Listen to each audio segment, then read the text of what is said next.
Everything is all right.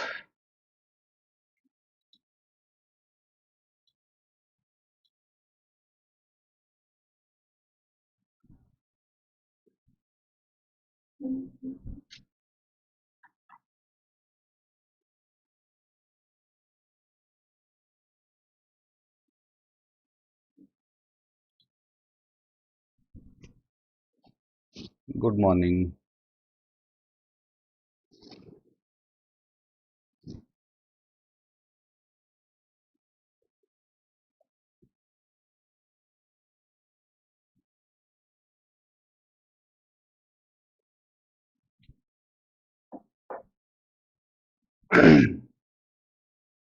एक minute और wait करेंगे, फिर उसके बाद think ज्यादा लोग वैसे भी।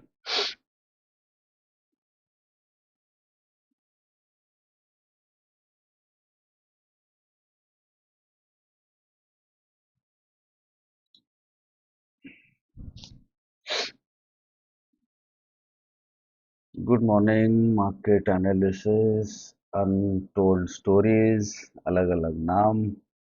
Good morning Adil. अभी थोड़ा ठीक है but it was very bad viral fever, और बहुत टाइम लग गया, इसकी वजह से मैं इतने दिन नहीं आ पाया। Now I am better.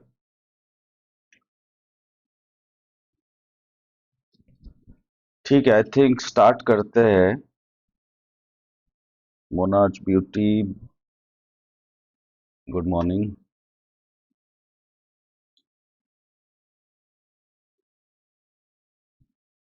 Okay. नमस्कार सभी को।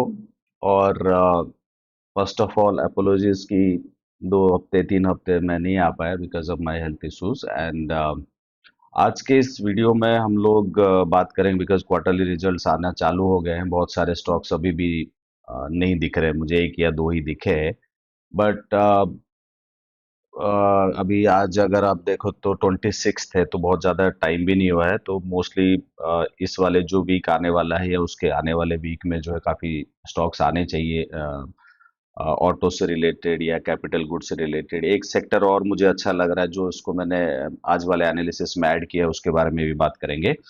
तो मोटा मोटा ये कि जो नए नए स्टॉक्स आ रहे हैं, दो ही स्टॉक हैं, उनके बारे में फंडामेंटल एनालिसिस की कैसे देखना चाहिए। एक मैं नई चीज आज और बताऊंगा आप लोगों को, क्योंकि जब आप उस पे देखते हो ना, स्क्रीनर पे, तो कई बार कोई चीज छूट जाता है। तो एक एक्सेल स्प्रेडशीट या गूगल सीट कैसे बना के ना आप उसको देख सकते हो, एनालिसिस कर सकते हो, या फिर कोई फॉर्मूला बेस्ड होता है तो कोई चीज अगर आप नहीं देख पा रहे हो तो उसके अंदर दिख जाएगा। तो एक एक्सेल सिंपल सा एक एक्सेल सीट शेयर करूंगा कि बेसिक टाइप, जिससे कि आप उसको थोड़ा सा और एक्स्ट्रापोलेट कर सकते हो कि जो जो चीजें देखते हो उसको फार्मूला बेस बना के, फार्मूला बेसिस पे उस एक्सेल सीट को प्रिपेयर करके, तो कोई भी किसी चीज को, किसी भी स्टॉक को एनालिसिस करने के लिए ना वो बड़ा इजी हो जाएगा उसके लिए। तो वो भी मैं शेयर करूंगा। तो सबसे पहले वही ओवरऑल मार्केट सेंटिमेंट के बारे में, देन स्टॉक्स जो आए हैं उनके फंडामेंटल चेक, और एक एक्सेल सीट जो मैं एक सैंपल आप लोगों को बता रहा हूँ कि किस तरीके से आप लोग भी प्रिपेयर कर सकते हो। तीन चार चीजों के बारे में बात करें तो सबसे पहले वही ओवरऑल मार्केट सेंटिमेंट देखते हैं कि क्या रह सकता है आने वाले वीक में। अभी भी बहुत कुछ ऐसा सुधरा नहीं है जिसको लेके हम बड़े खुश हो जाएं कि नहीं बड़ा अच्छा हो गया है, वॉर रुकने वाला है, या इस तरह के कोई ऐसा सेंटिमेंट कभी अभी क्लैरिटी नहीं है। तो अभी भी केयरफुल ही रहना है। कोई भी अगर पोजीशंस लेते हैं तो वो भी सोच समझ के लेना पड़ेगा, कम कैपिटल यूज करके लेना पड़ेगा। तो उसी डायरेक्शन में ही रहना है। जैसे लास्ट के लाइव में हम लोगों ने बात किया था कि बहुत ज़्यादा कैपिटल इन्फ्यूज नहीं करना है। ये निफ्टी का वीकली चार्ट है। तो इस पे अगर आप देखोगे कि लास्ट टाइम जब हमने लाइव करा था 2 हफ्ते पहले, तो यहाँ पे मैं हल्का सा, मुझे एक एक्सपेक्टेशन था कि यहाँ से बाउंस बैक होना चाहिए बिकॉज ये प्रीवियस काफ़ी पुराना लो के आसपास जो है बाउंस मारने की कोशिश कर रहा था। तो जैसा कि हुआ थोड़ा बहुत, और लास्ट मतलब इस लास्ट वाले वीक को छोड़ दो तो उन उससे पहले वाले जो दोनों वीक में काफी अच्छी मूवमेंट थी। ओवरऑल मार्केट भी मूव कर रहे थे अच्छे, और दूसरे साथ में क्या हो रहे थे, जो स्टॉक्स थे हमारे लास्ट क्वार्टर वाले उसमें भी काफी अच्छे मूवमेंट थे, मतलब जो फंडामेंटली अच्छे स्टॉक्स थे तो उनमें भी मूवमेंट अच्छा था। तो अभी अभी इस पे क्या स्टैंड मेरा है, क्योंकि आप लोगों को पता है कोई बाइंग सेलिंग रिकमेंडेशन मैं नहीं देता हूँ, बट अगर ओवरऑल बेसिस पे देखते हैं मार्केट को कैसा रहना चाहिए, तो मेरे को लगता है कि ये जो सुपर ट्रेंड वाला एरिया है ना, यहाँ पे जब तक ये इसको क्रॉस नहीं करता, बट और एक अच्छी चीज और मुझे लग रहा है कि सुपर ट्रेंड के आसपास ही है ये। मतलब अगर परसेंटेज के टर्म्स में अगर देखोगे तो एक या कुछ ऐसा होगा, एक सेकंड में इसको कहाँ गया भाई। अब मतलब आई थिंक यहाँ से यहाँ तक अगर आप देख तो 24,700 लेके 600-700 पॉइंट का है, तो अगर ये यहाँ पे आसपास आके थोड़ा क्रॉस कर लेता है ना, तब जाके थोड़ा सा पोजीशन बनाने के लिए थोड़ा पॉजिटिव साइड में हम रह सकते हैं। क्योंकि अभी भी जो वॉर वाली है, कभी ट्रम्प कुछ बोल देते हैं, उधर से ईरान से कुछ आ जाता है, बाकी इकोनॉमीज भी एंगेज होने लगे हैं, तो थोड़ा सा रिस्की वाला मामला है। तो अभी भी केयरफुली ही ट्रेड करना है, बहुत ज्यादा बुलिशनेस मुझे नहीं लग रहा कि बहुत कुछ होगा। हाँ, ये बाउंस बैक की एक्सपेक्टेशन था, और अगर किसी ने बाउंस बैक में अपना ट्रेड इनिशिएट किया था तो उनको उस टाइम पे निकल जाना चाहिए था। मैंने टेलीग्राम पे भी, ट्विटर वगैरह भी बताया कि अगर किसी ने मंडे वगैरह जिस टाइम पे लाइव कर रहे थे हम, उसके नेक्स्ट मंडे में अगर किसी ने पोजीशन वगैरह लिया है तो उनको एक एग्जिट बनता है। तो काफी लोगों का, आप लोगों का सवाल आया क्यों एग्जिट बनता है, क्योंकि अभी भी अगर आप देखोगे फंडामेंटली या जियोपॉलिटिकली ऐसा कोई मेजर चेंजेस नहीं हुआ है, सिर्फ बातें हो रही हैं कि ये हो जाएगा, सीज फायर का कुछ पता नहीं, कभी भी कुछ भी न्यूज आ सकता है, तो इसलिए थोड़ा केयरफुली ही रहना है। तो अभी मैं निफ्टी को लेके बहुत ज्यादा पॉजिटिव नहीं हूँ, बिकॉज वो एग्जैक्ट उसी सुपर ट्रेंड के आसपास से ही जो है नीचे आने के स्टार्ट करा है। जब तक ये इसके ऊपर नहीं जाता तब तक थोड़ा सा केयरफुली रहना है, अगर ओवरऑल निफ्टी को देखते हो। और अगर जब निफ्टी की बात कर रहे हैं, मैं एफआईआई का डेटा देख रहा था, मैं जरूरी नहीं इसको शो करूं, बट एफआईआई का डेटा भी देखोगे ना तो बहुत अच्छा नहीं है।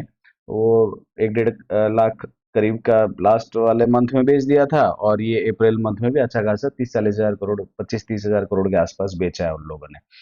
तो अभी भी एफआईआई की तरफ से कोई ऐसा पॉजिटिव सेंटिमेंट नहीं आ रहा है कि जिसपे हमें थोड़ा सा मार्केट को लेके हमें पॉजिटिव होना चाहिए। तो इसलिए एफआईआई की तरफ से ज्यादा कुछ है नहीं। तो मेरा टेक क्या होगा कि मैं ये सोच रहा हूँ कि निफ्टी शायद यही के आसपास रहेगा, 2-3% ऊपर, 2-3% नीचे, unless and until we get clarity in terms of geopolitical news. तो जब तक अगर वो नहीं आता है ना, तब तक सेक्टर स्पेसिफिक रहूंगा मैं, और कौन से सेक्टर पे मेरा ध्यान रहेगा, और अगर उस सेक्टर से रिलेटेड कोई स्टॉक आते हैं अपने स्क्रीनर पे तो उस पे खास ध्यान रखना है। तो दो नए सेक्टर मैंने ऐड किए हैं इसमें जो हम लोग बात करते हैं। एक तो देखो, मिड कैप का भी बिल्कुल सेम सीन है, तो मिड कैप के बारे में मैं ज्यादा बात नहीं कर रहा हूँ। स्मॉल कैप थोड़ा सा आउट परफॉर्म कर रहा है, बट मिड कैप भी देखोगे वही सुपर ट्रेंड पे ही जाके यहाँ से नीचे गया है। बट हाँ, कि अगर ये एक पॉजिटिव कैंडल देता है तो मिड कैप वाले स्टॉकों पे ध्यान देना है। क्योंकि हमारे सारे मिड कैप वाले स्टॉक ही होते हैं, तो बेसिकली मैं ये कह रहा हूँ कि स्क्रीनर पे ध्यान देना है। क्योंकि निफ्टी हो सकता है डिले करे सुपर ट्रेंड को काट के ऊपर जाने के लिए, बट स्मॉल कैप और मिड कैप जल्दी रिएक्शन दे सकते हैं। तो अगर आपको स्मॉल कैप इंडेक्स या मिड कैप इंडेक्स अगर सुपर ट्रेंड के ऊपर दिखता है या ये ग्रीन कैंडल बनता है नेक्स्ट वीक में, देन आपने स्किनर स्टॉक पे फोकस कर सकते हो। बट स्टिल थोड़ा सा केयरफुली रहना होगा, 50-60% से ज्यादा कैपिटल नहीं होना चाहिए, अनलेस एंड अनटिल ये सुपर ट्रेंड भी ग्रीन हो जाए और कैंडल 1-2 वीक का ग्रीन ना बनने लगे। जो दो सेक्टर हम लोग बहुत ज्यादा ट्रैक करते हैं, अभी तक ठीक ठाक ही रहा है, क्योंकि कैपिटल गुड्स को लेके हम लोग बात कर रहे थे पहले भी, और जो कि परफॉर्म नहीं कर रहा था। बट अगर अभी आप देखोगे तो कैपिटल गुड्स आउट परफॉर्म कर रहा। अब देखो, तुम चाहे ट्विटर पे देखो या हर जगह सोशल मीडिया पे देखोगे, तो कैपिटल गुड्स की ज्यादा बातें होने लगी, क्योंकि पहले नहीं कर रहे थे कोई भी। और स्क्रीनर पे जबकि वो दिख रहा था, अगर लास्ट क्वार्टर में देखोगे तो स्क्रीनर पे काफी सारे स्टॉक्स जो है कैपिटल गुड्स से रिलेटेड थे। तो वो अर्ली साइन था कि कैपिटल गुड्स में कुछ हो सकता है। ऑल्दो मार्केट इतना गिर रहा है, सब कुछ हो रहा है, बट अगर आप कैपिटल गुड्स को देखोगे तो ठीक ठाक आउट परफॉर्म कर रहा है। तो अभी भी इसमें कुछ ऐसा नहीं होगा, बहुत अच्छा परफॉर्म कर चुका है और नहीं करेगा। अभी भी मैं इसको लेके बुलिश हूँ। हो सकता है यहाँ पे थोड़ा 1-2 वीक कंसोलिडेट कर ले, एक अपॉर्चुनिटी होगा अगर कैपिटल गुड से रिलेटेड अगर आपके पास स्टॉक नहीं है और आपको लेना चाहते हो तो वो भी एक अपॉर्चुनिटी प्रोवाइड कर सकता है। तो यहाँ पे कंसोलिडेशन ज़्यादा से ज़्यादा हो सकता है कि थोड़ा सा नीचे भी आ जाए, बट ओवरऑल मैं आने वाले 2-3 क्वार्टर को लेके कैपिटल गुड्स को लेके ना मेरा जो व्यू रहेगा वो बुलिश साइड में ही रहेगा। सिमिलरली ऑटो में अभी भी बुलिश हूँ, और ऑटो में ऐसा मुझे कुछ नहीं लगता है कि कुछ ऐसा फंडामेंटल बेसिस पे कोई ऐसा चेंजेस हो गया है कि ऑटो सेक्टर आउट परफॉर्म नहीं करना चाहिए। तो अभी भी मेरा ध्यान आने वाले 2 क्वार्टर्स में, 2 to 3 क्वार्टर्स में ऑटो स्पेसिफिक जो स्टॉक्स होंगे या ऑटो एंसिलरी वाले जो स्टॉक होंगे उस पर अभी भी मेरा ध्यान रहेगा। ऑटो को लेके मेरा व्यू अभी भी पॉजिटिव साइड पे ही है। मैं ये जो लास्ट क्वार्टर के वो लास्ट वीक के कैंडल को देख के मैं उसको नेगेटिव इंटरप्रेट नहीं कर रहा। ये थोड़ा सा हिकअप से या जो भी कह लो, बट हाँ, नंबर्स अच्छे आ रहे हैं, फंडामेंटली गुड स्टॉक्स हैं, उनके साथ कोई ऐसा चेंज नहीं हुआ है इस वॉर को लेके। ऑटो इतना ज़्यादा इम्पैक्टेड नहीं होना चाहिए, जिसकी वजह से मैं थोड़ा सा ऑटो को लेके पॉजिटिव पॉजिटिव साइड पे ही रहूंगा। दो मैंने नए सेक्टर इस बार ऐड किए हैं, क्योंकि मैं आपको बता रहा था कि मैं एक दो सेक्टर पे और ध्यान दे रहा हूँ। थोड़ा सा लेट है उस पे अब, बिकॉज मुझे जब तक कंफर्मेशन नहीं होता ना तब तक मैं उस सेक्टर को अपने लिस्ट में ऐड नहीं करता। तो जब मुझे कंफर्मेशन अब लग रहा है कि हाँ ठीक ठाक चल रहे हैं और आउट परफॉर्म कर रहे हैं, तो इसलिए मैं इन दोनों सेक्टर को ऐड किया है। एक तो मैं पावर सेक्टर के पे जो है कंफर्मेशन मेरे को मिल रहा है, क्योंकि बाकी सारे जो मैं डेटा पॉइंट्स देखता हूँ जब मैं सेक्टर को देखता हूँ, तो मुझे लग रहा है कि ठीक है, पावर का इशू थोड़ा इस वजह से भी है, पावर सेक्टर थोड़ा आउट परफॉर्म इसलिए भी कर रहा है बिकॉज ऑफ द ये जो हार्मोज वगैरह में नहीं हो पा रहा है, हमें टाइमली नहीं मिल पाता है चीज़ें, उसकी वजह से भी आउट परफॉर्म कर रहा है। बट फंडामेंटली भी नंबर्स अच्छे आ रहे हैं। अगर आप क्यू पावर टाइप के स्टॉक देखोगे, अभी हम पुराने स्टॉकों के बारे में बात करेंगे, तो उनको अगर देखोगे तो आउट परफॉर्म कर रहे हैं। तो मेरा ये कहना है कि ठीक है, ये थोड़ा सा बिकॉज ऑफ द सिचुएशन जो आजकल चल रहा है उसकी वजह से पावर आउट परफॉर्म कर रहा है, बट अगर आप डीप डाइव करके देखते हो तो फंडामेंटली भी नंबर्स इनके अच्छे आ रहे हैं जो पावर रिलेटेड स्टॉक्स है। और मैं नाम नहीं लूंगा, फिर वो रिकमेंडेशन हो जाएगा, बट अदरवाइज जो लार्ज कैप पावर स्टॉक्स है ना, उनके भी अगर आप रिजल्ट जाके देखोगे, एक काम करो आप लोग, अगर थोड़ा डीप डाइव और करना चाहते हो तो जो पावर इंडेक्स है ना, बीएससी पावर इंडेक्स है, उसके अंडर जो स्टॉक आते हैं, उनमें जो लास्ट के 2 वीक्स में आउट परफॉर्म कर रहे हैं ना, उनका फंडामेंटल्स जाके चेक करोगे अगर, तो आपको वहां पे कंफर्मेशन मिल जाएगी कि पावर में समथिंग इज हैपनिंग। और क्योंकि ये तो अभी हुआ है ये जो चीजें वॉर वगैरह को, बट उनके रिजल्ट्स पहले से अच्छे आ रहे थे, है ना। हमारे स्क्रीनर पे एक या दो आए होंगे, बट अदरवाइज उनके रिजल्ट्स अच्छे आ रहे थे, अबव एवरेज आ रहे थे, तो जिसकी वजह से पावर पे जो है मेरा थोड़ा सा अभी अगर मान लो मेरे स्क्रीनर पे या कोई फंडामेंटली कोई अच्छा स्टॉक दिखता है और जो पावर से रिलेटेड होगा, तो मैं उस पर ध्यान रखूंगा। आप लोगों को भी ध्यान रखना चाहिए। और अगर आप एक और सेक्टर जो मैं ऐड किया है उसको, वो भी मैंने फंडामेंटल के बेसिस पे ही किया है, और उनके स्टॉक्स देखें तब जाके इसको इंक्लूड कर रहा हूँ अपने वाले एनालिसिस में। बीएससी यूटिलिटीज वाले जो स्टॉक्स है ना, उनको पे ही ध्यान देना है, मेरा ध्यान रहेगा, और आप लोगों को भी ध्यान रखना चाहिए। एक तो पहली बात, बहुत ये कंसोलिडेट करा है इन्होंने, ये वीकली कैंडल है तो काफी काफी अच्छे कंसोलिडेशन के बाद ना ये ब्रेकआउट कर रहे हैं, है ना। तो इसलिए भी इस पे ध्यान रखना है कि कंसोलिडेशन काफी अच्छा खासा है। और इसके अंडर जो भी स्टॉक्स आते हैं ना, इस वाले इंडेक्स के अंदर जो स्टॉक्स आते हैं, उनके अगर आप फंडामेंटल्स चेक करोगे ना, उनके नंबर्स भी अच्छे हैं, मतलब डिसेंट है। हो सकता है हमारे जो क्राइटेरिया सारे फुलफिल नहीं कर रहे होंगे, बट एवरेज एवरेज नंबर है। तो मोटा मोटा अगर हम ये देखें कि आने वाले 2 to 3 क्वार्टर्स में जो मेरा फोकस रहेगा और आपको भी रखना चाहिए, एक तो कैपिटल गुड्स पे। ठीक है, थोड़ा ऑटो क्योंकि चल चुका है, अभी भी मुझे नहीं लग रहा कुछ ऐसा खास चल गया है कि आगे जाके और पोटेंशियल नहीं है चलने के लिए। ऑटो पे फिर भी ध्यान रखना है। और दो नए सेक्टर पे ध्यान रखना है, पावर से रिलेटेड स्टॉक को, चाहे वो लार्ज कैप हो चाहे वो मिड कैप हो, क्योंकि हमारे में लार्ज कैप स्टॉक इसलिए भी नहीं आते क्योंकि हमने जो मार्केट कैप का क्राइटेरिया है 20,000 रखा है कि आप लोग में से कई लोग सारे शायद 30,000 तक उसको लेके जाते हैं। इवन 30,000 भी करोगे ना तो लार्ज कैप पावर स्टॉक्स तो नहीं आएंगे, तो इसलिए आ, या तो तुम 50-60,000 करके देख लो। और दूसरा तरीका क्या है कि जो पावर से रिलेटेड पावर इंडेक्स जो है उसके अंदर जो स्टॉक्स है ना, उनके फंडामेंटल्स चेक कर लेना लास्ट क्वार्टर के और ईयरली के। और अगर इस क्वार्टर में जब उनके नंबर्स आएंगे तब भी उनको देख लेना, अगर आपको अबव एवरेज लगते हैं तो उन पे ध्यान रखना है। और एक सेक्टर पे जो मैं आपको बता रहा था अभी, एक यूटिलिटी वाले सेक्टर जो है उनके, उससे रिलेटेड जो भी स्टॉक आ रहे हैं स्क्रीनर पे, उनको भी ध्यान रखना, चाहे वो स्क्रीनर पे हो चाहे ना आए, और कहीं से आपको पता चलता है कि नंबर्स अच्छे हैं, एक दो पैरामीटर ऊपर नीचे है, then also we can focus on those companies. तो ये मोटा मोटा चार सेक्टर है जो आने वाले 2 to 3 क्वार्टर्स में मेरा फोकस रहेगा, और आप लोगों को भी इसको देखना चाहिए। जो लास्ट क्वार्टर के स्टॉक्स हैं उनका मैं सिर्फ आपको टेक्निकली बता रहा हूँ, क्योंकि मैं लेटेस्ट तो बता नहीं सकता क्या, क्योंकि वो बाइंग सेलिंग रिकमेंडेशन हो जाएगा, सेबी की हिसाब से सही नहीं है। बट जो लास्ट क्वार्टर में जो स्टॉक्स थे ना, उनमें क्या हुआ वो अगर आप देखेंगे, अगर उसको टेस्ट पॉइंट ऑफ व्यू से देखते हो कि हाँ भाई नंबर्स तो अच्छे थे, हमने 10 अपने स्क्रीनर पे डाला, उनमें से टेक्निकली सिर्फ सुपर ट्रेंड को ही लेके मैं बोल रहा हूँ, बाकी मैं ईएमए वगैरह की हमने लास्ट क्वार्टर में हमने बात नहीं करा था। अगर आप उसको देखते हो तो कि क्या करना चाहिए था एक रिटेल ट्रेडर को, या जो स्ट्रेटेजी है वो क्या कहता है करने के लिए, तो मैं सिर्फ एक बार उनको देख रहा हूँ आपके सामने, ताकि पता चल जाए कि कहाँ पे बाइंग सेलिंग मिला था, कहाँ पे नहीं मिला था, कहाँ पे एसएल हिट हुआ, और स्ट्रैटेजी के हिसाब से क्या हमें वो करना चाहिए था, नहीं करना चाहिए था।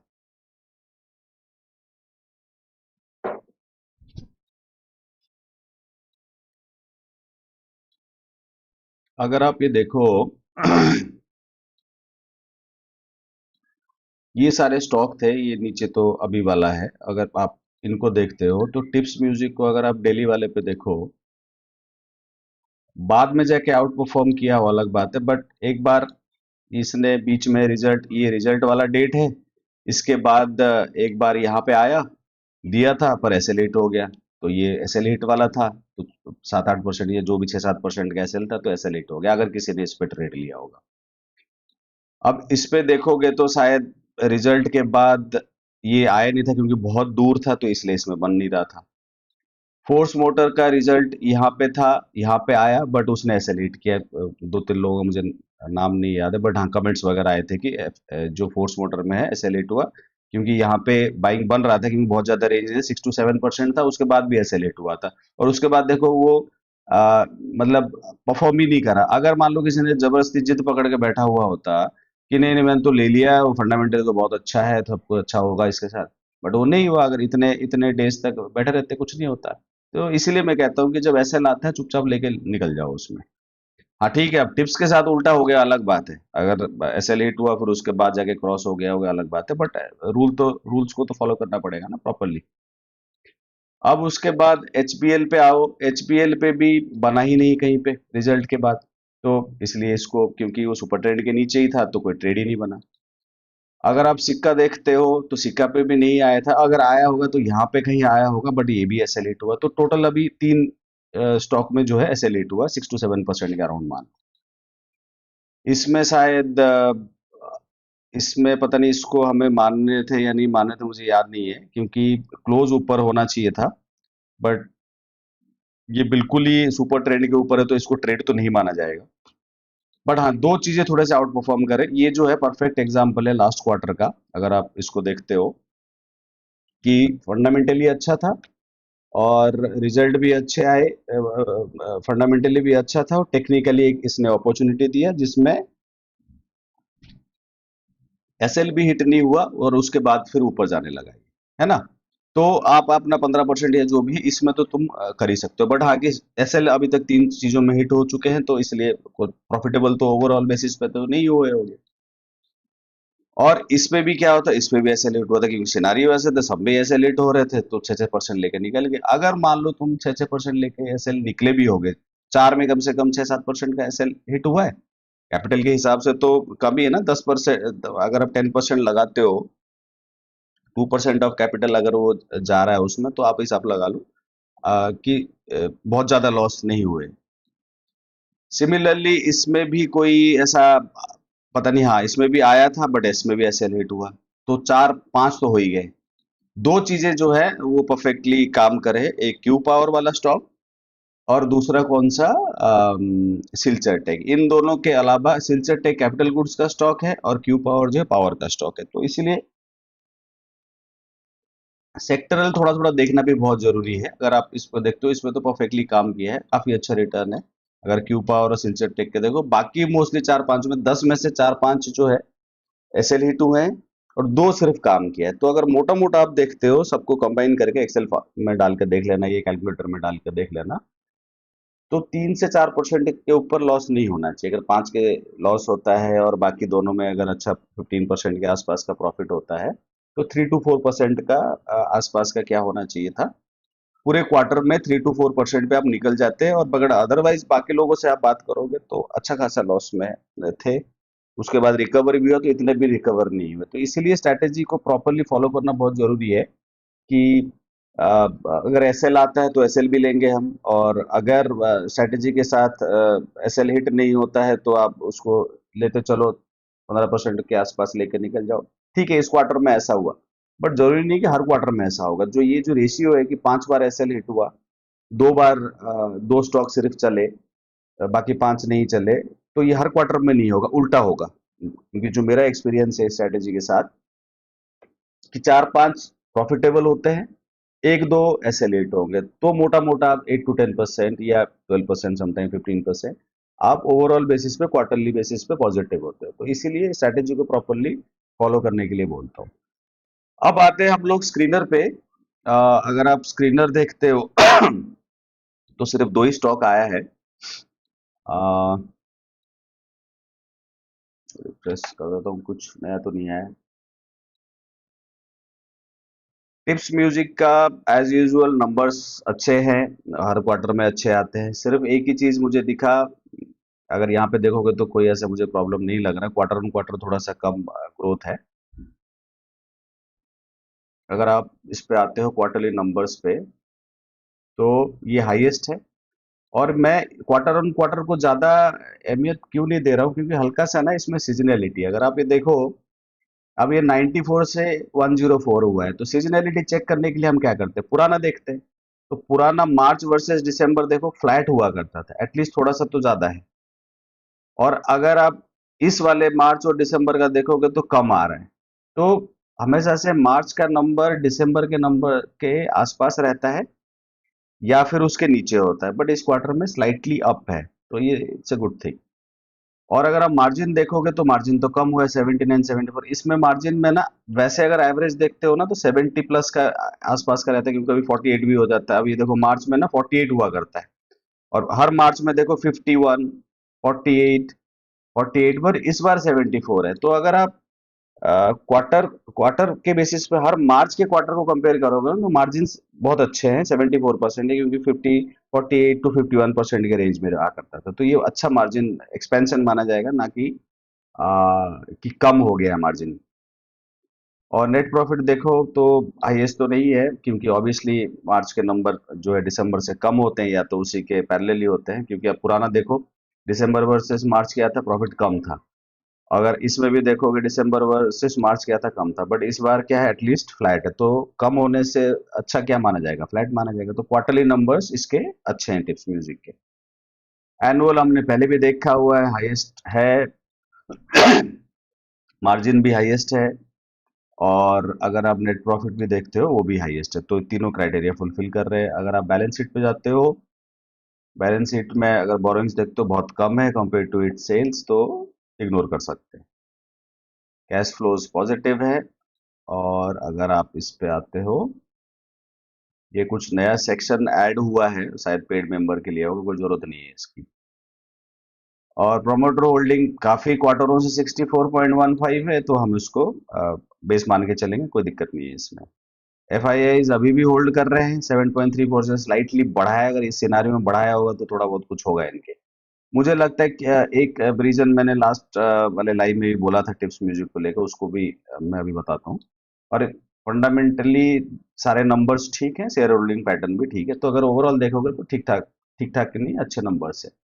अब ये जब हम बात कर रहे थे टेक्निकली, टिप्स म्यूजिक में ना एक अच्छी चीज हुआ था, एक बहुत बड़ा सा वॉल्यूम था। अगर आप डेली पे देखते हो अभी तो, जो भी है रिजल्ट के बाद ना एक ये बहुत बड़ा सा वॉल्यूम था। जो बड़े प्लेयर होते हैं ना वो, ये नहीं कि एक क्वार्टर में अक्वायर करेंगे और अगले क्वार्टर में भेज देंगे, वो पहले से पोजीशन अपना क्रिएट करते हैं ना। तो इतना बड़ा वॉल्यूम जो है ना, तो मैं लास्ट क्वार्टर में इसलिए बार बार बोल रहा था कि इस वॉल्यूम पे ध्यान देना है। अगर इस वॉल्यूम कैंडल का जो हाई है, जब भी कभी आप हिस्टोरिकली देखते हो और किसी एक डे पे बहुत ज्यादा वॉल्यूम आता है, मान लो 6 महीने पुराने का देखा, उस वॉल्यूम हाईएस्ट वॉल्यूम कैंडल का जो हाई होता है ना, जो प्राइस हाई होगा, उसको क्रॉस करने के बाद ना स्टॉक हमेशा आउट परफॉर्म करता है। तो इसलिए इस तरह के स्टॉक को भी ध्यान करा, इसलिए मैं इस चीज को हाईलाइट किया था लास्ट क्वार्टर में, जब हम लोग टिप्स म्यूजिक का देख रहे थे एनालिसिस, तो उस टाइम पे भी यही चीज था कि बहुत हाई वॉल्यूम एक किसी एक कैंडल पे आया है, उस कैंडल पे ध्यान रखना, या तो एक लाइन खींच के रखो, जब भी उस उसके ऊपर जाता है ना कोई स्टॉक, तो थोड़ा सा आउट परफॉर्म करता है। पुराना मेरा एक्सपीरियंस है, या जो भी आप किसी को टेस्ट करना चाहते हो ना, तो टेस्ट करके देख सकते हो। तो अब क्या हुआ है, अगर मान लो मैं इसको टेक्निकली देखता हूँ, इस वाले कैंडल ये है, अगर आप पूरा लाइन खींचो इसको यहाँ से, ये वाला था वो। अब हाई पे ही खींच लो, चलो क्लोज पे नहीं भी खींच रहे हो, तो अगर आप हाई पे भी खींचते हो ना, तो ये लाइन है, जब भी इसको क्रॉस करा है ना, अब देखो रिजल्ट से पहले है ये जो चीज हो रहा है ना, रिजल्ट से पहले हो रहा है, रिजल्ट के बाद देखो, इंटरप्रेट करने के ना अलग अलग तरीके हैं। ये चीज कब हुआ, जो ये वॉल्यूम वाला कैंडल था बहुत पहले, उसको रिजल्ट से पहले कैसे काट सकता है, कि किसी को कुछ पता होगा ना पहले से कुछ, या तो किसी ने वो चीज इंटरप्रेट करा है जो रिटेल ट्रेडर लोगों ने शायद नहीं कर पाए हो। तो इस तरह के सिनारियोज पे ना हमेशा स्टॉक आउट परफॉर्म करता है। और उस पे क्या टॉप अप क्या आ गया कि रिजल्ट्स अच्छे नंबर्स हैं, तो हो सकता है थोड़ा सा और आउट परफॉर्म कर ले। ये नहीं कि घुस जाओ, मैं कोई बाइंग सेलिंग के बारे में बता नहीं हूँ, जबरदस्ती अभी देख के घुस गए। रिट्रेसमेंट होता है टेक्निकली, जब आपके पैरामीटर सारे फुलफिल होते हैं, तब जाके एंटर करना है, नजर बना के रखना है इस पे। और अगर और अगर आप इस पे आते हो, दूसरा वाला जो स्टॉक है, स्वराज इंजन, इसके अगर आप नंबर्स देखते हैं fundamentally, quarter on quarter growth देखो ठीक ठाक है, मतलब ठीक ठाक इन द सेंस अच्छा है, 15% से ज्यादा है। और वाई वाई नंबर्स भी अच्छे हैं, 20% से ज्यादा।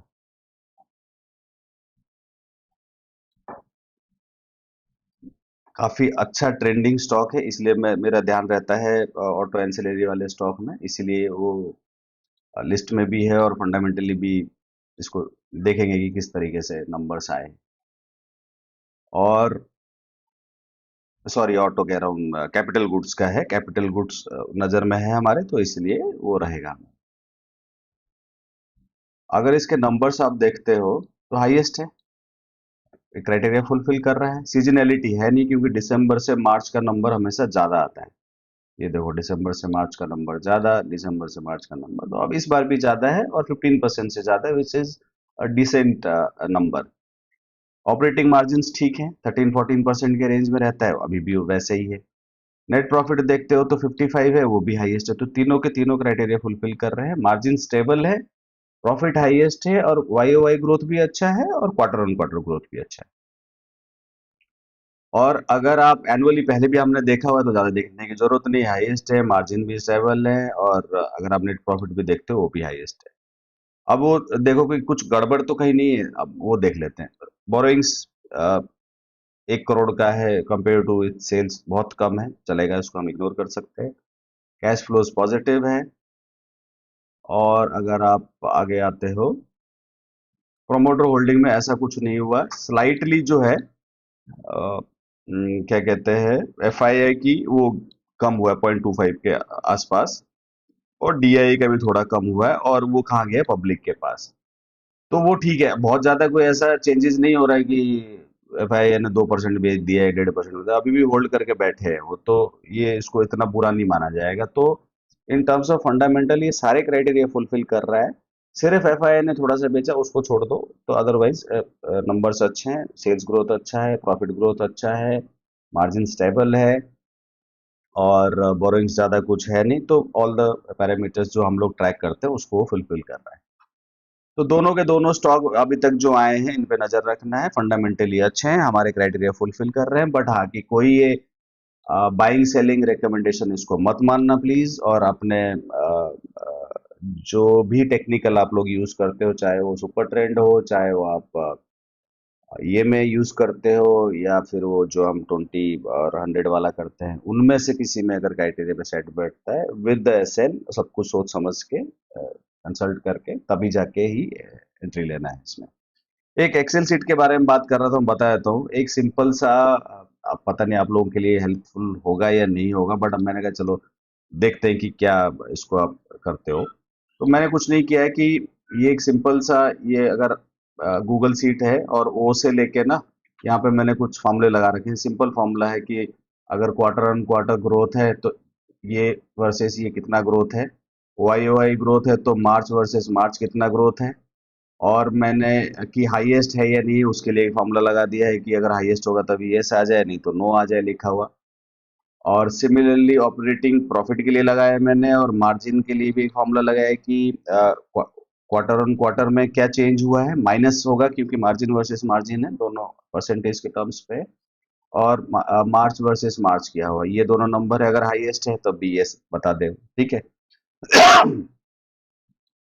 तीसरा क्या है, नेट प्रॉफिट पे है, क्वार्टर ऑन क्वार्टर वर्सेस का फॉर्मूला है ये, और वाई ओ वाई का फॉर्मूला है 55 वर्सेस 45 का, और अगर हाईएस्ट है तो यस कर दो। तो ये फॉर्मूला ड्रिवन 3-4 लाइनें हैं, तो आप इस तरीके से ना सबका बना सकते हो। जैसे ये क्वार्टरली पीएनएल है, एनुअल पीएनएल है, बैलेंस शीट का बना लो, एक कैश फ्लो का बना लो, और साथ में किसका बना लो, शेयर होल्डिंग पैटर्न का बना लो। अगर आप इसको ऐसे बनाते हो ना, थोड़ा सा इसको मैं बड़ा कैसे करते हैं,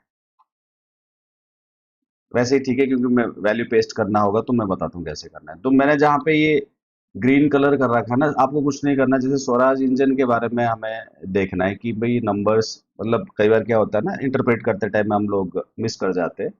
तो अब ये क्वार्टरली नंबर्स है, तो मैं इसमें कुछ नहीं कर रहा हूँ, यहाँ से कर्सर लेके यहाँ तक ले रहा हूँ मैं, और मैं इसको क्या कर रहा हूँ, कंट्रोल सी कर रहा हूँ, या तो तुम राइट क्लिक करके कर लो कॉपी। कॉपी करने के बाद इसी वाले सेल पे आके ना, खाली आपको क्या करना है, पेस्ट स्पेशल करना है, वैल्यूज ओनली।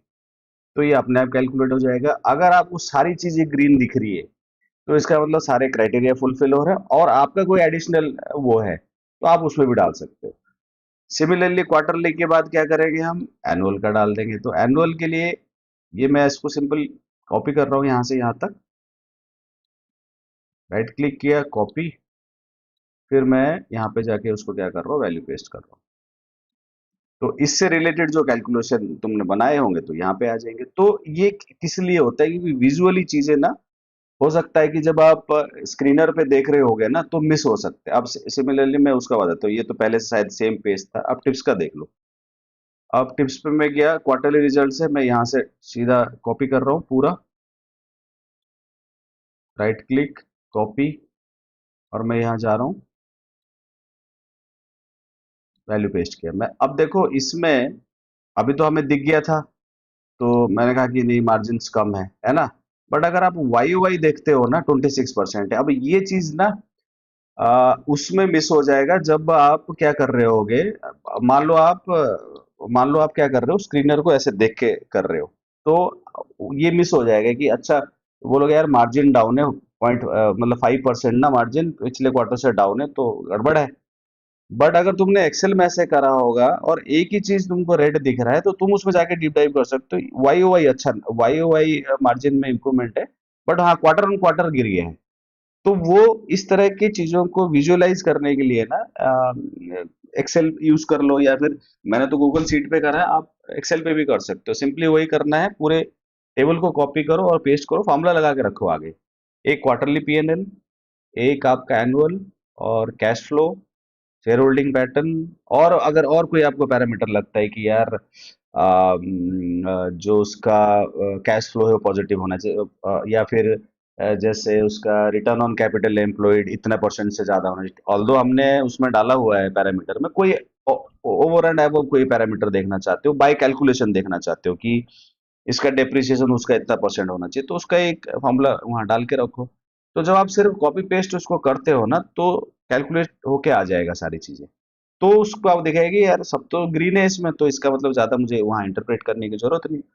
और अगर सारा ग्रीन नहीं है, तुमको एक दो चीज कोई रेड दिख रहा है, कंडीशनल फॉर्मेटिंग लगा लेना उसमें। अगर आपको लगता है एक दो चीजें कोई रेड है, तो एटलीस्ट सिर्फ उसी को जाके डीप डाइव कर सकते हो, ये क्यों रेड है ना।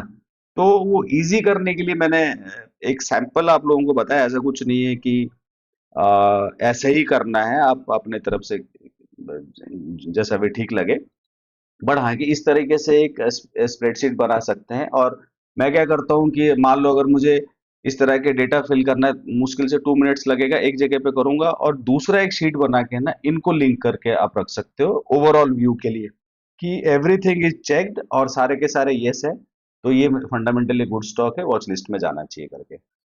जो मिस आप विजुअली इंटरप्रेट करते टाइम जो मिस करोगे चीजें, एक्सेल में या फिर गूगल शीट में जब आप फॉर्मूला बेस्ड करके करते हो, कंडीशनल फॉर्मेटिंग वगैरह लगा के करते हो, तो आप वो मिस नहीं करोगे। तो एक सैंपल है, एक आइडिया है, आप लोग इसको ट्राई करके देखना। अगर आपको किसी से नहीं बन पा रहा, कुछ हो रहा है, तो नेक्स्ट वीक में एक्सेल पे ऐसा कुछ करके ना मैं आप लोगों के साथ शेयर कर लूंगा, या फिर मैं आपको बता दूंगा हाउ टू मेक इट, कि किस तरीके से इजीली कर सकते हो। अभी इतना ही, और कुछ सवाल वगैरह है तो आप लोग बताओ मुझे। अच्छा, एक चीज और मुझे बताना था आप लोगों की, जब आप वो देखते हो ना सेक्टर्स, तो सेक्टर के लिए ना ये ट्रेंड लाइन में ना बड़ा अच्छा सा है, ये सेक्टर करके यहाँ पे जाओगे ना मार्केट में, तो ये सेक्टर करके एक आता है चीज, है ना। तो जब आप इस पे क्लिक करते हो ना, सेक्टर यहाँ पे जाते हो और आप जब सेक्टर पे क्लिक करते हो ना, तो इस तरह का डैशबोर्ड बना के आता है। इसको तुम क्वार्टरली नहीं देखना, क्योंकि क्वार्टर में ना पूरा काम हो जाता है, फिर वो अलग क्वार्टर के बारे में बात हो। तो क्वार्टरली ना देख के ना लास्ट मंथ का देखा करो, कि मान लो रिजल्ट्स आने वाले हैं, तो पिछले मंथ में कौन से ऐसे सेक्टर हैं जिन्होंने आउट परफॉर्म किया। और जरूरी नहीं कि सारे ग्रीन है तो तुम सभी को ही देखने लग जाओगे, उसमें से जाके डीप डाइव करना होगा। जैसे ये सारे दिखे मुझे, अब मैं उसके अंदर जाके देख रहा हूँ कि अच्छा इसके अंदर कौन से स्टॉक आते हैं। जो स्टॉक आएंगे उनका फिर दो चार उठा के फंडामेंटल देखोगे, नंबर्स अच्छे आ रहे हैं या नंबर्स अच्छे आना चालू हो रहे हैं। अगर ऐसा कुछ होता है ना, देन वो सेक्टर है। बट हाँ, अगर आपको ये देखना है कि कौन से ऐसे सेक्टर हैं जो अभी आउट परफॉर्म कर रहे हैं, बिकॉज हम तो सिर्फ कैपिटल गुड्स और इसकी बात कर रहे हैं, जब हम दूसरे सेक्टर को देखेंगे नहीं ना कौन से आउट परफॉर्म कर रहे हैं, वो पता नहीं चलेगा। तो ट्रेंड लाइन में आपको एक व्यू मिल जाएगा कि ये सेक्टर मंथ वाइज में ना अच्छा परफॉर्म कर रहे हैं, तो उसके अंदर जो स्टॉक्स होंगे ना, उस पे जाके आप लोग देख सकते हो कि फंडामेंटली ठीक है। अगर दो चार टॉप कंपनीज उसमें से फंडामेंटली अच्छे आ रहे हैं, तो फिर वो एक दो क्वार्टर के लिए ठीक स्टॉक माने जाते हैं। क्योंकि अगर आप ये देखो तो लास्ट के 3 क्वार्टर से, 3 या 4 क्वार्टर से मैं कैपिटल गुड्स पे 3 क्वार्टर या 4 क्वार्टर हो गए, कैपिटल गुड्स और ऑटो पे ही फोकस्ड हूँ। सेम रीजन है, और बाकी भी तो आए होंगे ना बीच में। जब मैं ये सीट देखता हूँ तो बाकी भी तो स्टॉक, बाकी भी तो सेक्टर आए होंगे, पर मुझे उनका फंडामेंटली अच्छा नहीं लगा, तभी मैं उनको इंक्लूड नहीं कर रहा था। अब इन दोनों सेक्टर के स्टॉक जो है उनके फंडामेंटली अच्छे आ रहे हैं, तो इसलिए मैंने इसको इंक्लूड किया। तो ब्लाइंडली नहीं देखना कि नहीं इसमें सब आउट परफॉर्म वाले सेक्टर हैं, तो इन्हीं से रिलेटेड सारे स्टॉक ले लेंगे। तो कोई भी इजी तरीका ढूंढने की कोशिश मत करो, आ गया तो इसके स्टॉक उठाए कर लेंगे। थोड़ा डीप डाइव करना है, स्टॉक्स को देखना है, उसके बाद ही कर सकते हैं। अब कुछ मैं सवाल लूंगा, मुझे पता है ज्यादा लोगों ने ज्वाइन नहीं किया होगा, बिकॉज मैं 2 बार से नहीं था। अगर कुछ आप लोगों के सवाल है तो आप पूछो, फिर मैं बंद करता हूँ। आप लोगों का कुछ सजेशन होता है कि आपको लगता है कि ये चीज देखना चाहिए फंडामेंटली में, वो आप लोग कमेंट वमेंट पे लिखा करो। सो दैट ऐसा नहीं कि मुझे सब कुछ ही पता है, तो हो सकता है कुछ आप लोग ऐसा देखते हो जो बाकी लोगों के लिए भी हेल्पफुल हो। तो इस तरह की चीजें मेंशन कर दिया करो कि ये ऐसे भी देख सकते हैं, या कोई नई चीज आप लोगों को मिलता है, चाहे वो टेक्निकली हो चाहे फंडामेंटली हो, just for educational thing only. आप उसको लेके कोई बाइंग सेलिंग टाइप का कोई नहीं मानेगा। वो सब लोग, आप लोग समझदार हो। कुछ सवाल फिर हम लोग बंद करेंगे।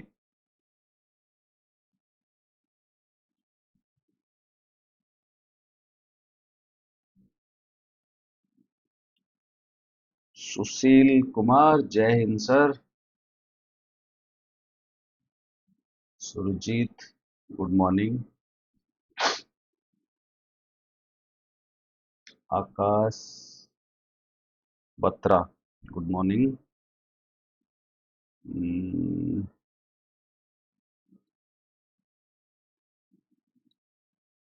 अब नेक्स्ट वीक हम लोग करेंगे। अभी थोड़ा तो हेल्थ इश्यूज थे तो इसलिए नहीं कर रहे थे। नेक्स्ट वीक करेंगे बिकॉज अभी नंबर्स आएंगे, रिजल्ट्स भी आना चालू हो जाएंगे। मुझे जो लगता है कि नेक्स्ट क्वार्टर मतलब नेक्स्ट वीक में 5-6 और आ जानी चाहिए। तो ये दोनों स्टॉक वॉच लिस्ट में रखना है जो आज कर रहे हैं। दोनों के नंबर्स अच्छे हैं। सेक्टर पे भी ध्यान दो। Surjit good morning, Akash good morning, Rahul Arora good morning sir, after long time, good to hear from you. मैं पहले बोल चुका हूँ, सॉरी। अब अभी भी कफ ठीक नहीं हुआ है मेरे को। सज्जन सिंह, सज्जन सिंह के सवाल कहाँ गए? Good morning. Monarch beauty zone, I did average 400 quantity of Q power, बाप रे, at rupees 613.97, now it is up 127%, है ना? Fundamentally looks good. I want to hold for long time. What should I do? Monarch है, वो बोल रहे हैं कि 400 क्वांटिटी क्यू पावर के हैं और एट वेरी गुड प्राइस 613। और अगर अभी देखो तो कितना चल रहा है क्यू पावर?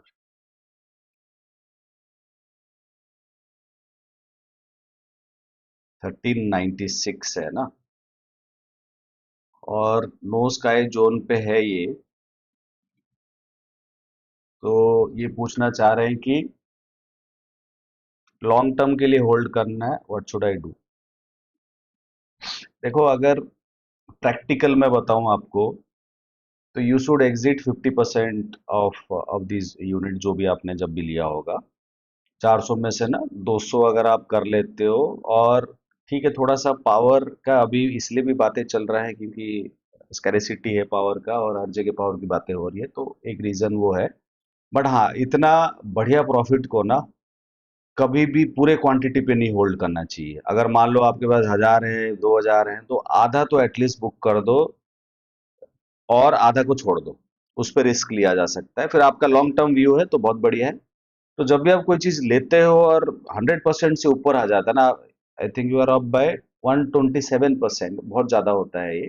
प्रैक्टिकल आपको सॉल्यूशन बता रहा हूँ, बाकी तो आपका कैपिटल है, आप वो कर सकते हो। तो होना यही चाहिए कि 50% उसमें से आप क्या करो, 50% बुक करो और 50% को आप रखे रखो, उसको छोड़ देना। लॉन्ग टर्म व्यू है, 2-3 साल छोड़ दो, कोई दिक्कत नहीं। फंडामेंटल्स इसके ठीक है, बुरे नहीं है। मैं उस सेंस में नहीं कह रहा हूँ, स्ट्रैटेजी की सेंस में कह रहा हूँ कि even if you are long term, even if you have long term view, तो आपको 50% ऑफ योर प्रॉफिट जो है ना वो बुक कर लेना चाहिए। बाकी आप अपने हिसाब से डिसाइड करना। मैं कोई एडवाइस नहीं कर रहा हूँ, फाइनेंशियल एडवाइस। जेके नाम ऐसे रखते हो भाई, मुझे पढ़ ही नहीं पाता मैं तुम लोगों का। क्वाली फॉर्म्स है, गुड मॉर्निंग। प्रीति सिन्हा, गुड मॉर्निंग। सुनील, बहुत दिनों बाद, गुड मॉर्निंग। धनेश्वर सर, इस क्वार्टर में कौन सा टेक्निकल इंट्रोड्यूस कर रहे हैं? अगर आपको नया चाहिए तो आप ना घूमते रह जाओगे कि करना कौन सा यूज है। 2-3 मैंने बता रखा है, उसी पे फोकस कर लो। देखो, एक क्वार्टर अगर कोई चीज नहीं चलता है ना, इट डजंट मीन कि वो टेक्निकल अच्छा नहीं है या वो स्ट्रेटेजी अच्छा नहीं है। तो एक क्वार्टर नहीं चला, 2 क्वार्टर नहीं चला, कोई बात नहीं। टाइम ऐसे तो नहीं रहने वाला है ना। 2 क्वार्टर थोड़ा खराब था, आप उसी पे मास्टरी कर लो। आप चाहे सुपर ट्रेंड को कर लो या फिर जो 3 मैंने पहले बता रखे उनको कर लो। किसी पॉडकास्ट या किसी में मिल जाएगा, ये मेरे किसी वीडियो में होगा, उसमें से कर लो। जरूरी नहीं है कि बहुत सारा टेक्निकल हम स्विच करते रहे, इसके अलावा फिर इसको चले जाएंगे। हाँ, अगर आपको लगता है कोई फॉर नॉलेज कुछ एक नया टेक्निकल बताने के लिए, मैं वैसे बता दूंगा किसी वाले उसमें ना, एक ऐड कर लेंगे और देख लेंगे। पता चला कोई वही सूट कर जाए किसी को, है ना, ये भी हो सकता है। गुड आइडिया, मैं करूंगा इसको। सर ये एक्सेल सीट शेयर करें प्लीज, पंकज सिंह। ठीक है। स्क्रीनर में market pulse, FIA, inflow and outflow, sir कुछ हेल्प हो सकती है इस ऑप्शन में? और है, और एटलांटा इलेक्ट्रिक देखें सर। देखो ऐसे स्टॉक स्पेसिफिक थोड़ा सा गड़बड़ होता है, मैं देख लूंगा। रिजल्ट आ गया है अटलांटिक इलेक्ट्रिकल का, आप लिखो तभी मैं देखूंगा इसको। अगर रिजल्ट नहीं आएगा तो पुराना देख के क्या करेंगे। और है, हाँ है। मेटल देखो, पूर्णिमा क्या नाम है इनका।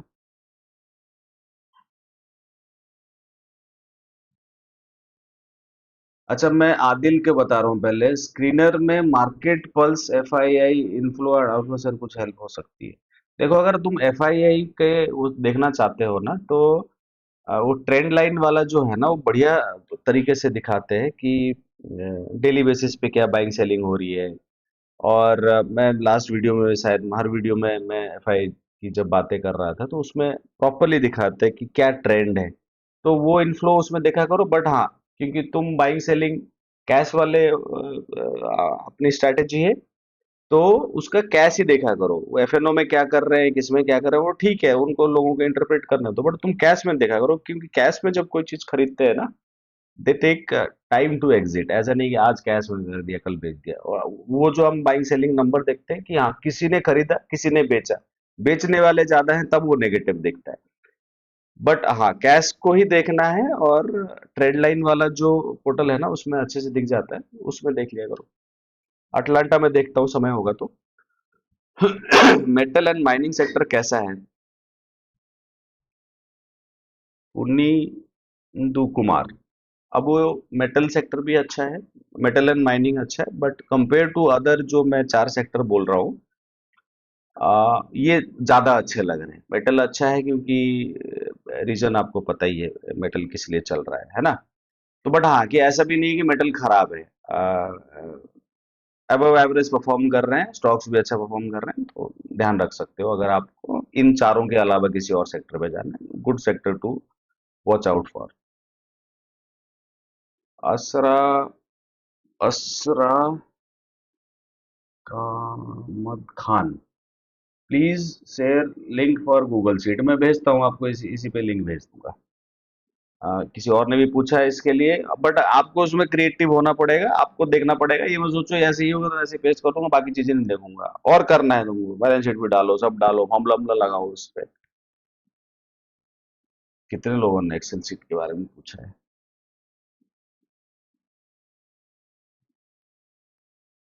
सज्जन सिंह भाई, अपनी साइकोलॉजी पर काम कर रहा हूँ भाई। इस क्वार्टर में मेरा सारा लॉस रिकवर हो गया। हो गया जब क्या, ये तो अच्छी बात है कि जो लास्ट के 3 हफ्ते में तुमने रिकवर भी कर लिया। गुड सजन।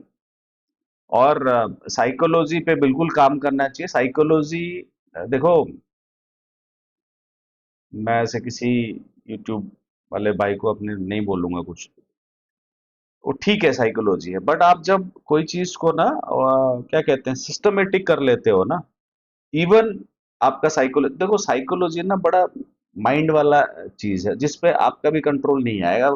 कितना भी आप कर लो, मेडिटेशन, ध्यान, सब कुछ कर लो, नहीं आता है। इसीलिए आधी जनता ये बोल के चली जाती है यूट्यूब पे, अगर कोई लॉस में क्यों बोले, अरे नहीं नहीं नहीं, साइकोलॉजी पे ध्यान देना, साइकोलॉजी काम करना। मैं उस चीज को डिनाई नहीं कर रहा हूँ, साइकोलॉजी इंपॉर्टेंट है।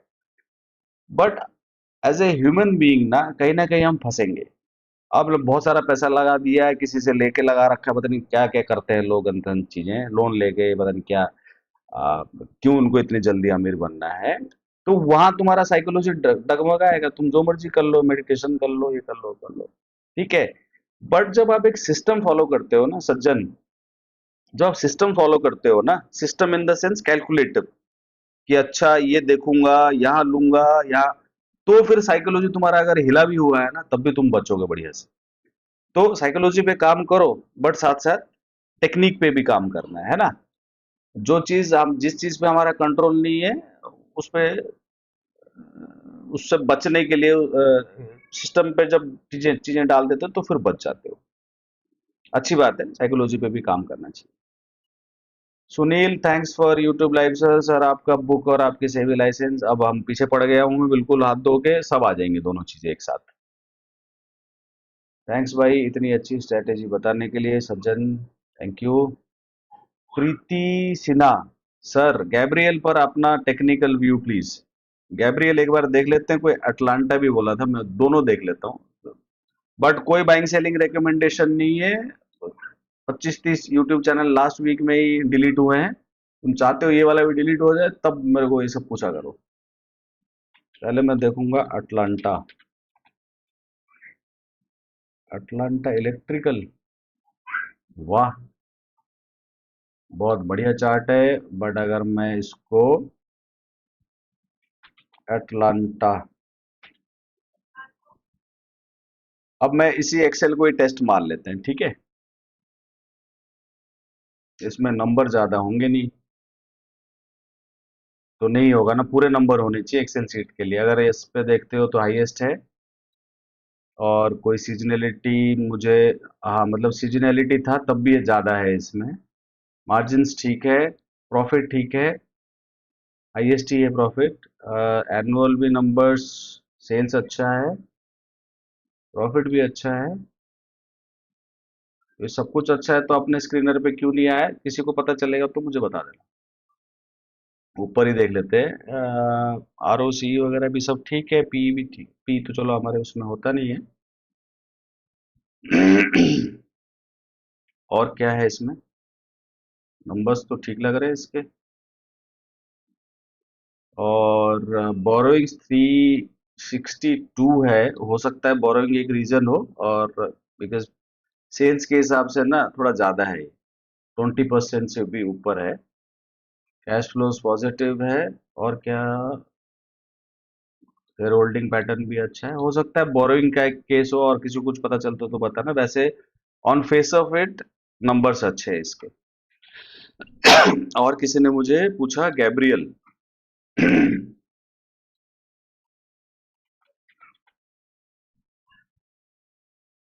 ये रहा, अगर किसी को हम सबसे पहले देखते हैं तो बड़े टाइम फ्रेम पे देखते हैं, तो बड़े टाइम फ्रेम के हिसाब से तो ठीक नहीं लग रहा है।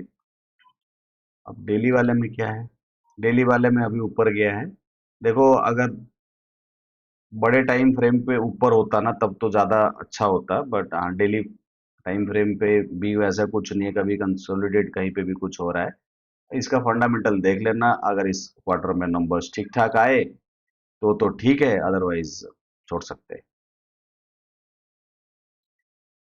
भाई अपनी ठीक है, हो गया, थैंक्स और हो गया, थैंक्स भाई इतनी अच्छी स्ट्रेटेजी, सज्जन थैंक यू।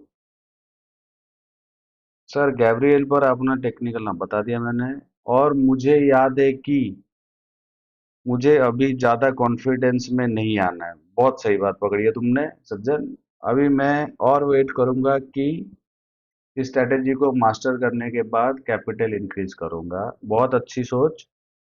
क्योंकि क्या होता है ना, मेरे साथ भी हुआ है ऐसा, और मैं बहुत सारे लोगों को देख चुका हूँ, जब नई नई कोई चीज़ पता चलता है ना, तो लोगों को लगता है खजाना मिल गया भाई, लोन लेके डाल दो, इधर से ले लो, पापा से ले लो, कुछ नहीं करना है ये सब भाई, अपने सेविंग से कर लो, टाइम लगेगा, सीख भी जाओगे, और कॉन्फिडेंस भी आ जाएगा, तो बहुत सारा पैसे आ, लगाने की जरूरत नहीं है, unless and until you get that kind of confidence.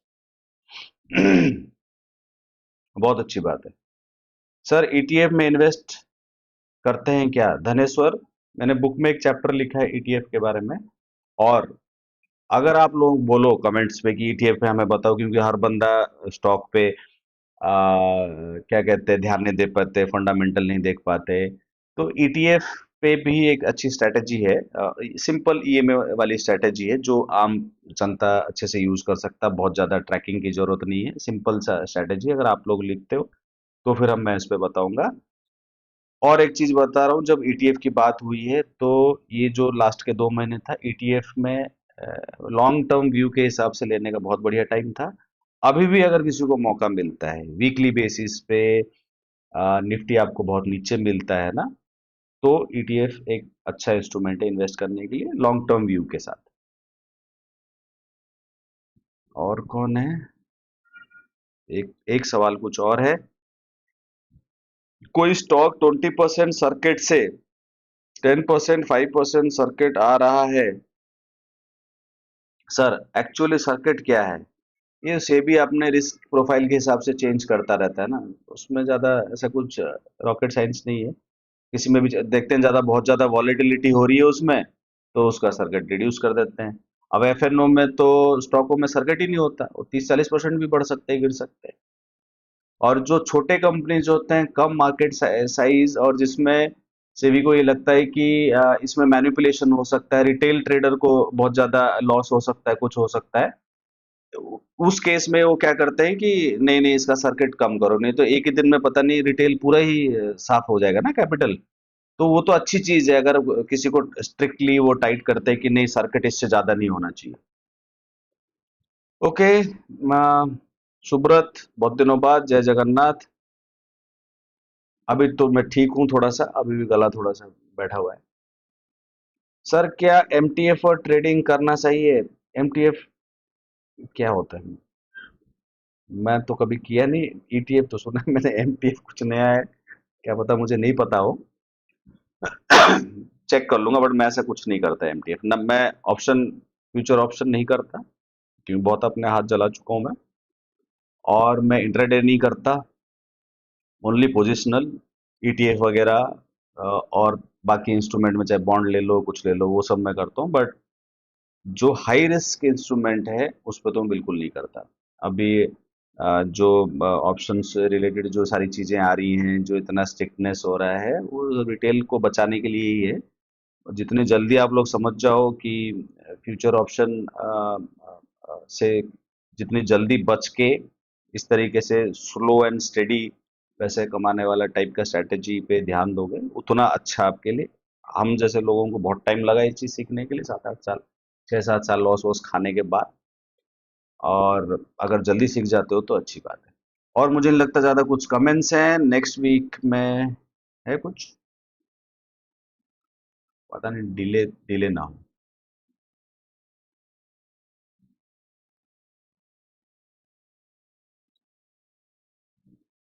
ठीक है, आई थिंक सारे कमेंट्स का मैंने आंसर कर दिया। Thank you for joining. Next week में हम लोग मिलेंगे सेम टाइम, क्योंकि सुबह वाला टाइम ज़्यादा अच्छा है, इवनिंग में कभी कुछ काम पड़ जाता है कभी कुछ हो जाता है।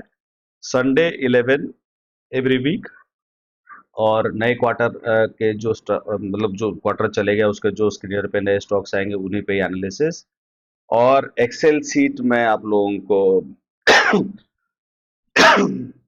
लिंक शेयर करता हूँ। और आप लोग एक्सप्लोर करो, नई नई चीज़ें उसमें ऐड करो, नए पैरामीटर्स ऐड करो, और उसमें कुछ हेल्प अगर चाहिए होगा तो I will help you in that. मिलते हैं next week. Thank you so much for joining.